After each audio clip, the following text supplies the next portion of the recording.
I do want to recognize two international inspirational heroes. When COVID-19 struck, the world got to quarantine in our homes in order to keep safe. Our essential workers, our doctors, nurses, law enforcement officers had to quickly run to the front lines, putting their lives at risk every day. These two members sacrificed everything in order to keep all of us safe. I would like to give my personal thank you to them. They are receiving our International Healthcare Hero Award and Law Enforcement Hero Award, and our most inspirational members of the year. Please come up, Lieutenant David D.T. Toliver and Dr. Shanaz Rustamova.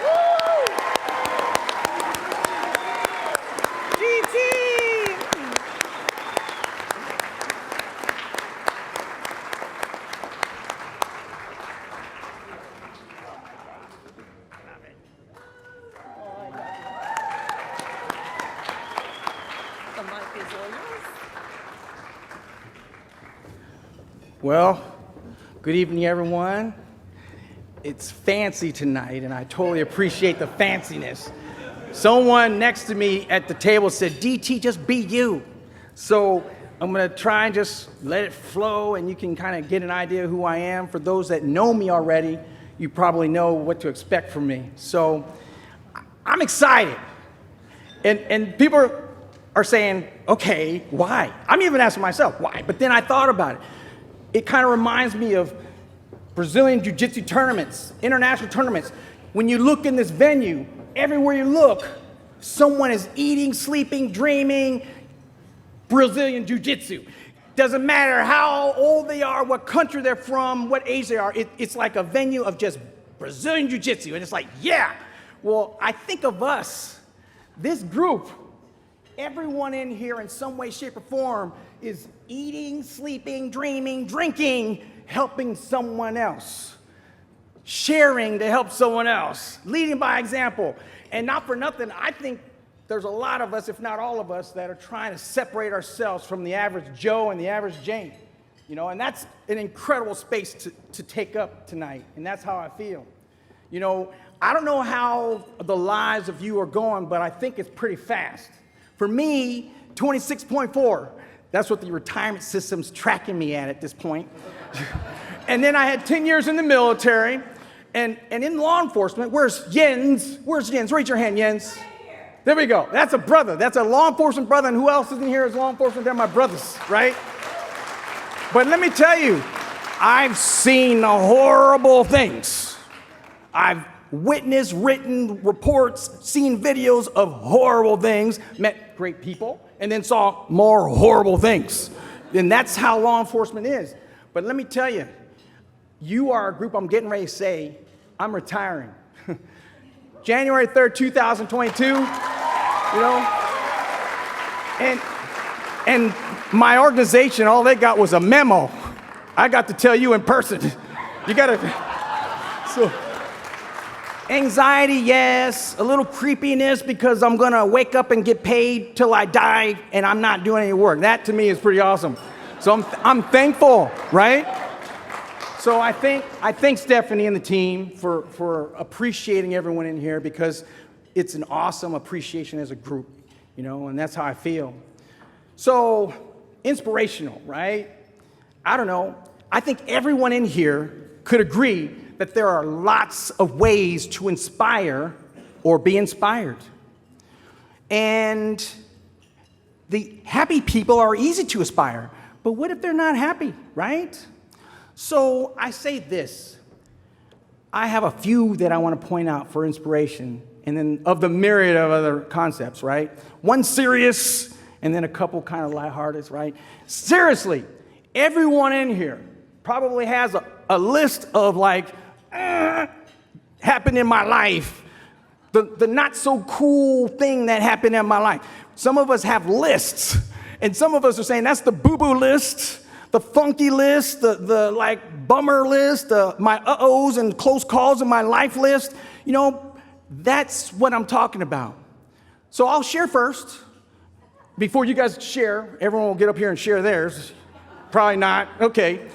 But my mom lives with me. She's my roommate now. I had to rescue her out of Colorado because she had this hallucination that 5 men were naked in her house and she couldn't get them out. My cameras that I secretly put on the side said, she's lying. But I got her to a hospital, found out on a serious note for those doctors out there, she had a UTI unchecked for 6 months. And I know there are females in here that will say, I had a UTI for an hour and I was pulling my hair out. So 6 months is a long time. I brought her home. She couldn't live by herself. My dad, I'm a dad. I mean, I don't need my kids. But my dad called me 3 weeks ago. He said, son, I need some help. Dad, what do you need? I'm moving to assisted living with my wife, your mom. Yeah, she's in her 4 stages of Parkinson's, kind of like Muhammad Ali, right? That was a tough, he does a lot for her, and that's being nice, right? But I said, Dad, you've lived in Phoenix for 15 years. You probably know everybody in the Phoenix because that's your personality. He goes, son, all my friends are 80 plus and they're passed away. And I go, see you in 4 hours. I drove out to help him out. Brother number 1, he and I shouldered the tragedy of his son walking in the little courtyard of a high rise in an uppity area of Denver with his girlfriend and his dog. And some guy on the first floor that can kind of say, what's up in this little districty area, saw my biracial nephew and the Hispanic girl with him walking the dog. He said a whole bunch of flaming venom to him, and my nephew did the right thing. Hey, man, I'm just trying to do the right thing. I'm not trying to cause problems. And then the guy went into his thing, came out with an AR-15, and gunned my nephew and his girlfriend, who's now dead, and my nephew is 24, intermittently suicidal and on anxiety meds. That's a boo-boo list for sure. Brother number 2, my only other brother, during COVID, I get a call from County Hospital. Hey, this guy says you're his brother. Okay, what happened? Well, he got run over by a car, drugged 300 feet almost, and sorry, he was butt naked. Whoa, my brother's mentally ill and homeless. And for those of us out here who have touched it, know what it's like, it's a tragic. And that was my list. COVID, we can all write a book. Law enforcement was challenging, to say the least. I could write a book. But what do we do with these list of Well, I say this. Gently, sincerely, genuinely, you should say to yourself, if it's you, or to someone else, how long are you going to be this way?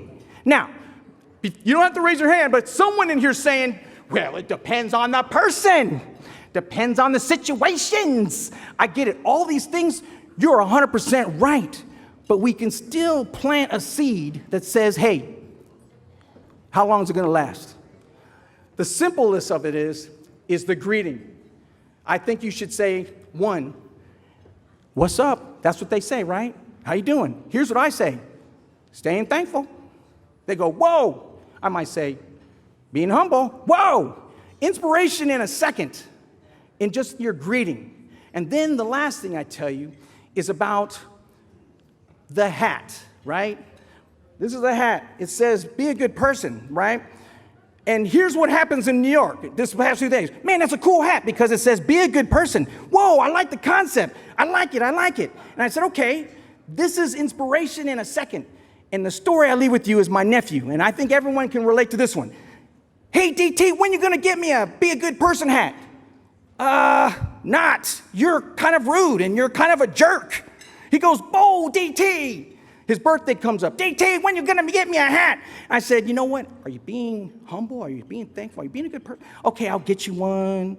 Yeah, I know. If I'm a jerk, I'll put it down and then I'll put it back on. All right. So guess what? He wears it the next day. He calls me, burns my cell. I'm like, what's up with this kid? He says, DT, I wore the hat. 7 people said, that's a great hat. That's a great idea. This is awesome. So the moral of the story, don't underestimate the speck of inspiration that you can give somebody in words, in a showing of something, to counteract that cuckoo person on the other end. Thank you, and have a nice evening.